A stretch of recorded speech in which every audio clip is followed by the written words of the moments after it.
지난주 김영환 지사는 제천 화재 참사 유족에 대한 위로금 지급을 언급했습니다. 충청북도는 지급 가능 여부 검토와 함께 유족과의 협의에도 곧 착수할 계획입니다. 청주시가 상권 침체로 문을 닫은 대연 지향상가를 청년 특화 지역으로 꾸밉니다. 이미 스타트업에 성공한 점포를 입점시키고 창업에 도전하는 청년들과 시너지를 내도록 점포를 구성할 계획입니다. 충북 지역 사업장의 임금체불 규모가 급증하고 있습니다. 특히 건설업종의 체불이 심각한데 고용노동부는 설을 앞두고 체불 예방과 청산에 주력할 방침입니다. 옷에 묻은 얼룩을 제거하는 의류용 표백제 제품들을 비교 시험했습니다. 얼룩 제거 성능은 제각각이었고 가격도 최대 29배까지 차이가 났습니다. 여러분 안녕하십니까. CJB 8시 뉴스 시작합니다. 제천 화재 참사 피해자 지원 문제가 6년 만에 매듭지어질지 주목되고 있습니다.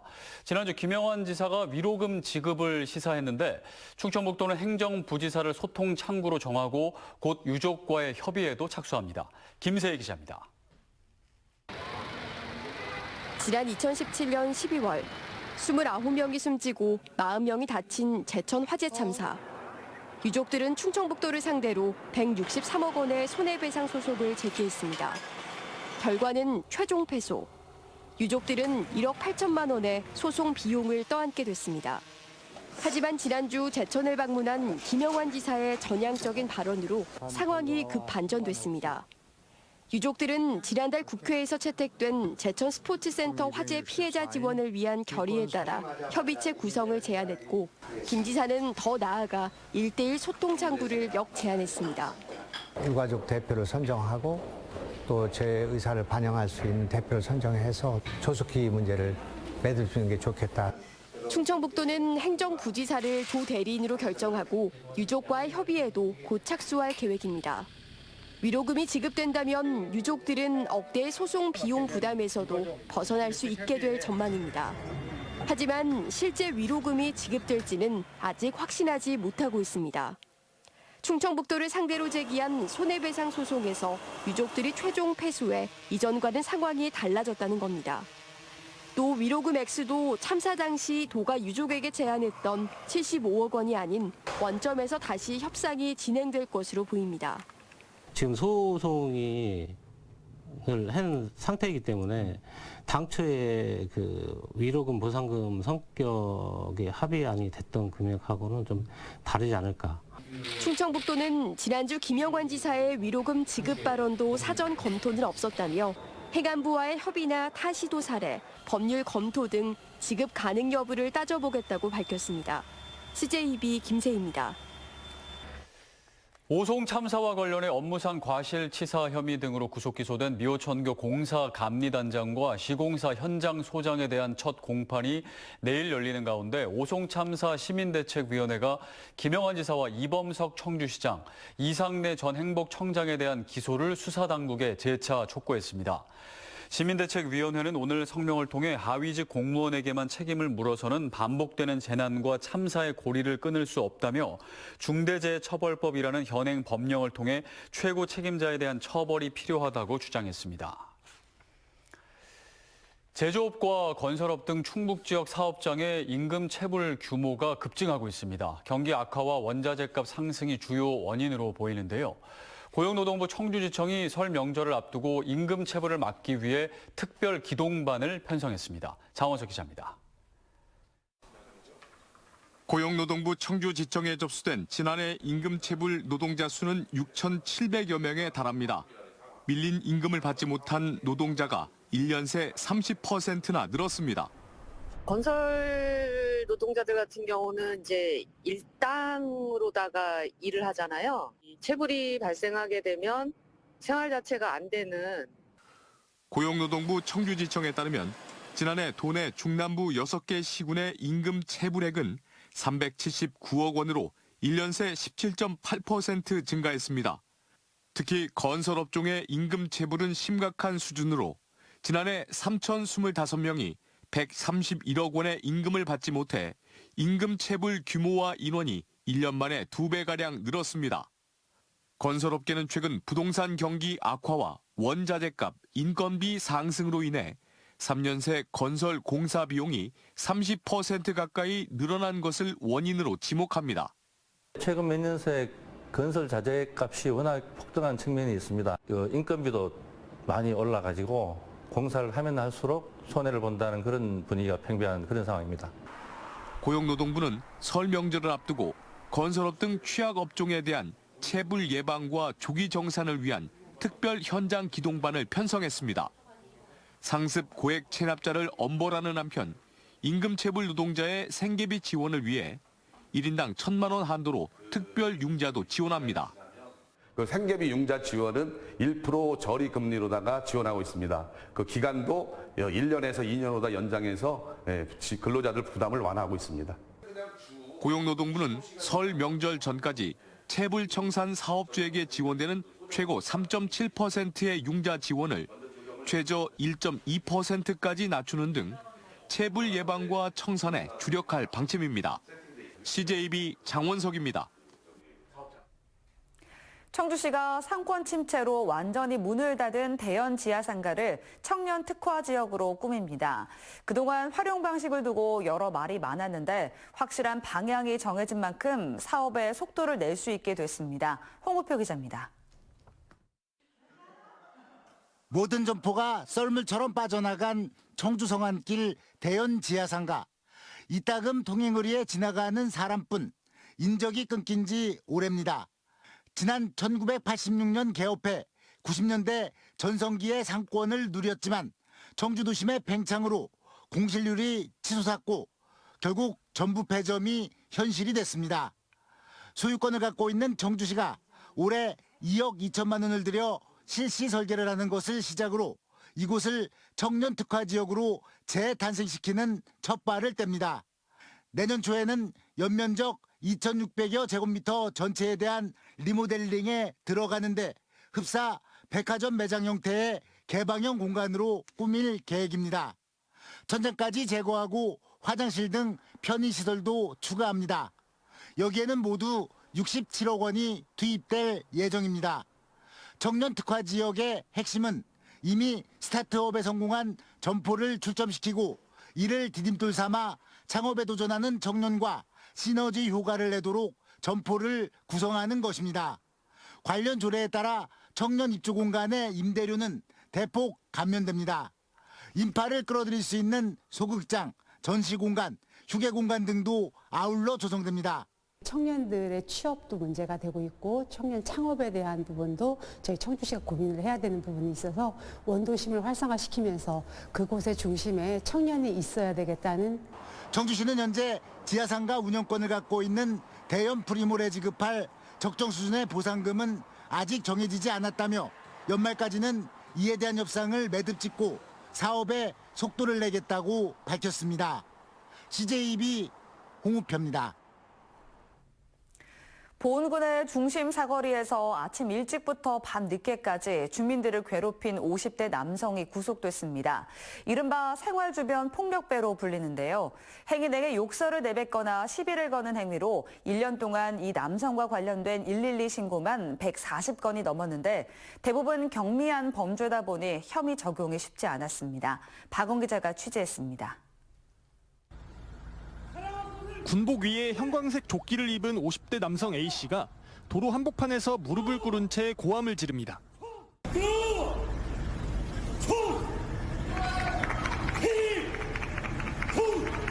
대중교통 승강장 출입을 통제하기 위해 설치된 안전 고가를 제멋대로 치우기도 합니다.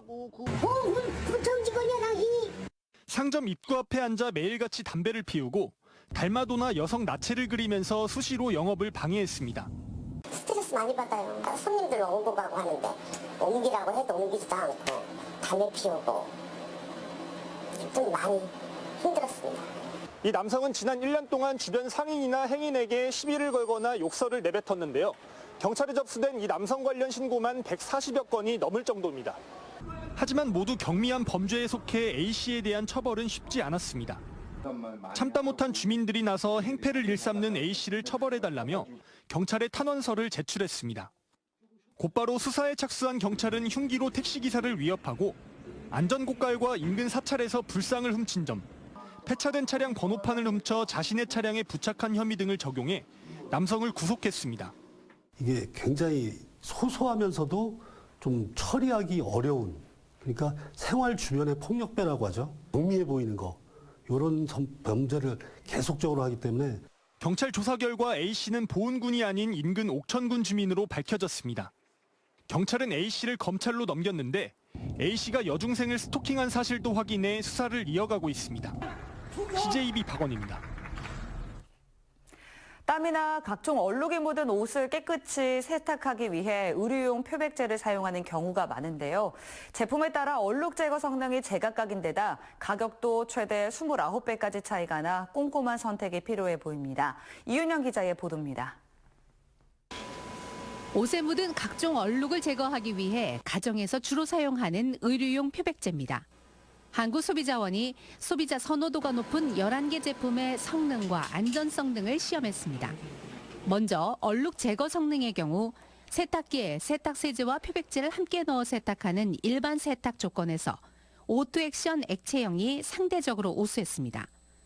표백제를 녹인 물에 30분 정도 담가 세탁하는 담금 세탁 조건에서는 오토액션 베이킹소다가 상대적으로 우수한 것으로 조사됐습니다. 유색 의류를 세탁할 경우 일반 세탁 시에는 색상 변화가 없었지만 담금 세탁을 했을 때는 전 제품에서 색상의 변화가 나타났습니다. 표백제로 담금 세탁을 하실 때는 옷의 색상 변화가 생기지 않도록 제품 사용 방법과 주의사항을 참고하실 필요가 있습니다. 표준 사용량 대비 가격 면에서도 제품별로 큰 차이를 보였습니다. 일반 세탁이나 담금 세탁 모두 스파크 산소 표백제가 가장 저렴했고 오토액션 베이킹소다는 가장 비쌌습니다.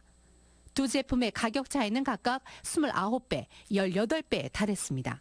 따라서 얼룩 제거 성능이 상대적으로 양호하면서 가성비가 우수한 제품은 스파크 산소 표백제, 비토 오토크린 플러스인 것으로 조사됐습니다. 또한 표백제에 락스 성분의 제품을 함께 사용하면 격렬한 반응이나 염소가스가 발생할 수 있어 주의가 필요합니다. 해당 주의 표시가 없는 세계 제품의 개선을 권고했고 사업자는 주의 문구 표시 계획을 회신했습니다. 의류용 표백제에 관한 가격 품질 비교 정보는 소비자24에서 확인하실 수 있습니다. CJB 이윤영입니다. 충청북도 교육청은 오늘 전산 추첨을 통해 2024학년도 평준화 고등학교 지원자들이 입학할 학교를 배정했습니다. 배정 대상 학교는 청주시와 충주시 그리고 충북 혁신도시인 음성군 맹동면, 진천군 덕산읍 지역 27개 평준화 고등학교입니다. 학교 배정은 윤건원 교육감의 번호 추첨을 시작으로 컴퓨터 전산 처리 방식으로 이루어졌고 모든 과정이 충북교육청 공식 유튜브 채널을 통해 생중계됐습니다. 올해 충북의 초등학교 취약 아동 수가 지난해보다 12% 가까이 감소할 것으로 보입니다. 충북교육청은 지난 연말부터 최근까지 2024학년도 초등학교 취약 예정자에 대한 예비 소집을 마무리한 결과 응소 인원이 11,134명으로 지난해보다 1,457명, 11.8% 감소했다고 밝혔습니다. 미응소 인원 가운데 소재 불명 아동은 9명으로 경찰에 수사를 의뢰해 조사가 진행 중입니다. 예비 소집 결과 신입생이 1명도 없는 학교는 분교를 포함해 8개교로 집계됐습니다. 국민의힘 김수민 청주 청원구 당협위원장이 22대 총선 출마를 선언했습니다. 김 위원장은 오창 호수공원에서 가진 출마 기자회견에서 청원구는 현재 무전략, 무계획으로 제대로 된 살 길을 찾지 못하고 뒤처지고 있다며 통합적인 청주 여건 개선을 통해 청원구를 다양한 욕망과 삶의 모양을 담아낼 수 있는 도시로 발돋움시키겠다고 주장했습니다. 더불어민주당 이광희 전 도의원이 22대 총선 청주 서원구 출마를 선언했습니다. 최근 민주당을 탈당한 이낙연 전 대표에 대해서는 배신자라고 비난한 이 전 의원은 이재명 대표와 함께 국가 비전을 꿈꾸고 정권을 탈환하기 위해 출마를 결심했다고 밝혔습니다. 중소기업 중앙회는 2024 충청권 중소기업인 신년 인사회를 청주 메리다 웨딩 컨벤션에서 개최했습니다. 오늘 행사에는 김영환 지사를 비롯한 충청권 지자체 관계자와 지역구 국회의원 등 충청 지역 주요 인사 350여 명이 참석했으며 중앙회 측은 이번 충청권 신년 인사회를 시작으로 23일 호남과 25일 영남, 30일 경기권에서 행사를 개최할 예정입니다. 김기문 중소기업 중앙회장은 신년사를 통해 세계 수준의 경쟁력을 갖춘 대기업과 중소기업이 함께 혁신한다면 도약하는 한국 경제를 이룰 수 있다고 강조했습니다. 충청북도가 오는 26일까지 각 시군을 통해 못난이 농산물 상표 사용 신청을 받습니다. 도가 등록한 지식재산권은 어쩌다 못난이와 착한 못난이, 건강한 못난이 등 3종으로 농산물뿐 아니라 축산물, 임산물, 가공식품에도 사용이 가능합니다. 도는 시장 군수가 추천한 품목에 대해 못난이 상표관리위원회의 심의를 거쳐 상표 사용권 승인 여부를 결정합니다. 충주 사과가 올해 미국 수출 10톤을 목표로 첫 선적식을 가졌습니다. 이번 수출 품목은 충북 원예농협의 2023년산 충주 사과 5.4톤, 2,700만 원 상당으로 미국 로스앤젤레스 내 한인마켓에서 판매될 예정입니다. 충주 거점단지 유통센터는 전량 계약 재배를 통해 수출용 사과를 생산하고 있습니다. 충청북도 유형 문화재인 제천 정방사 목조 관음보살 좌상 및 복장 유물의 발원문 한 점이 유실된 것으로 확인됐습니다. 발원문은 불상 조성연대와 양식 등을 적어 불상 안에 둔 유물로 제천시와 정방사는 지난 2017년과 2022년 두 차례 조사에서 발원문이 확인되지 않아 지난해 문화재청에 해당 사실을 신고했습니다. 정방사 법당에 있던 관음보살상은 지난 2004년에 사라졌다가 10년 만에 경매에서 발견된 바 있습니다. 단양군이 지역의 농업과 농촌을 활성화하기 위한 10개 과제를 추진합니다. 군은 농업인 복지 향상을 위해 농업인 공익수당 19억 7천만 원을 지원하고 여성 농업인 행복바우처와 농업경영체 농업경영 정보를 제공할 계획입니다. 또 농가 인력난 해소를 위해 외국인 계절 근로자 200여 명을 지원하고 친환경 농산물 인증 농가를 육성하기 위한 인증 비용과 유기농업 자재를 지원할 방침입니다. 제천 화재 참사 유족에게 김영환 지사가 위로금 지급을 시사하면서 멈춰있던 논의가 다시 시작될 것으로 보입니다. 행정기관으로서 충청북도의 입장을 고려한다 하더라도 소중한 가족을 잃은 유가족들이 아무것도 없이 억대 소송 비용까지 부담해야 하는 현실은 마음을 불편하게 합니다. 협의가 다시 추진되는 만큼 늦었지만 유가족의 마음을 위로할 수 있는 해법이 나오길 바랍니다. 이상으로 CJB 8시 뉴스를 마칩니다. 시청해주신 여러분 고맙습니다.